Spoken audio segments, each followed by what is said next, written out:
ہم اگر دنیا کے جو ظاہری اسباب ہیں ہم صرف انہی پر یقین کریں، اللہ پر توکل کرنا چھوڑ دیں، جو مسبب الاسباب ہے اس پر نظر رکھنا چھوڑ دیں، جو مؤثر حقیقی ہے اس پر نظر رکھنا چھوڑ دیں، اس پر توکل رکھنا چھوڑ دیں، تو ہم اس دنیا میں بھی برباد ہوں گے، قبر میں بھی بربادی یقینی ہے، اور جو قبر میں برباد ہو گیا آخرت میں بھی اس کی بربادی یقینی ہے۔ یہ ایک مثال ہے ہمیں سمجھنے کے لیے۔ ہم دنیا کو دیکھ کر متاثر ہوتے ہیں، دنیا کو دیکھ کر ہم قرآن کو چھوڑ دیتے ہیں،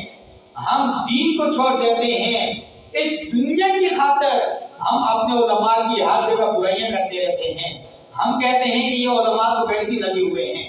یہ علماء نے دین کو سخت کر دیا، لیکن آپ سابقہ امتوں پر غور کریں، ان پر جو یک بارگی عذاب آیا ہے اس کی ایک وجہ یہ بھی تھی کہ ان کے جو علماء تھے انہوں نے حق کو بیان کرنا چھوڑ دیا، وہ بھی لالچ میں آگے،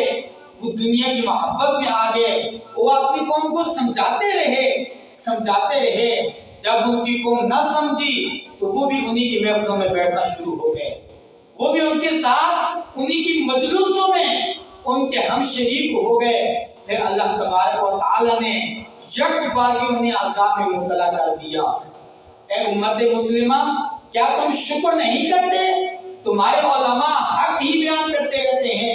اس حق کی وجہ سے اگر انہیں گردنیں کٹانی پڑتی ہیں وہ گردنیں بھی کٹاتے ہیں، ہتھکڑیاں لگانی پڑتی ہیں ہتھکڑیاں بھی لگاتے ہیں، اس حق کی وجہ سے اگر انہیں جیلوں میں جانا پڑتا ہے وہ جیلیں بھی بھر دیتے ہیں، لیکن اس دین پر سودا نہیں ہونے دیتے، اس قوم کو ذلیل نہیں ہونے دیتے، اس قرآن کو بیان کرنے میں کوئی کمی پیشی نہیں چھوڑتے۔ ہمیں اس پر فخر ہونا چاہیے، لیکن ہمارا حال یہ ہے ہم خود اپنے علماء کو روکتے ہیں کہ دین کا مسئلہ اتنا سخت بیان نہ کریں، حالانکہ علماء نے دین کو سخت نہیں کیا، وہ تو قرآن بیان کرتے ہیں، وہ تو احادیث مبارکہ بیان کرتے ہیں، وہ تو آپ کو یہ بتاتے ہیں جو چوری کرتا ہے اس کی سزا ہاتھ کاٹنا ہے، وہ تو یہ بتاتے ہیں جو زانی ہے اسے اس دنیا سے مٹا دیا جائے، اس کا ناپاک جسم اس دنیا سے ختم کر دیا جائے، جو شراب پیتا ہے اسے 80 کوڑے لگائے جائیں، جو پاک دامن عورت پر تہمت لگاتا ہے اسے کوڑے لگائے جائیں۔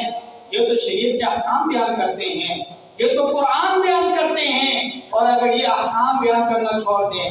یہ قرآن اور حدیث کو بیان کرنا چھوڑ دیں، جس طرح پہلی امتوں پر یک بارگی عذاب آیا اور سب کے سب ہلاک ہو گئے، ان کو توبہ کی بھی توفیق نہیں ملی، تو آپ کو اپنے علماء پر فخر کرنا چاہیے کہ ہمارے علماء وہ حق بیان کرنے میں کبھی بھی پیچھے نہیں ہٹتے، وہ ہمیشہ حق بیان کرتے رہتے ہیں۔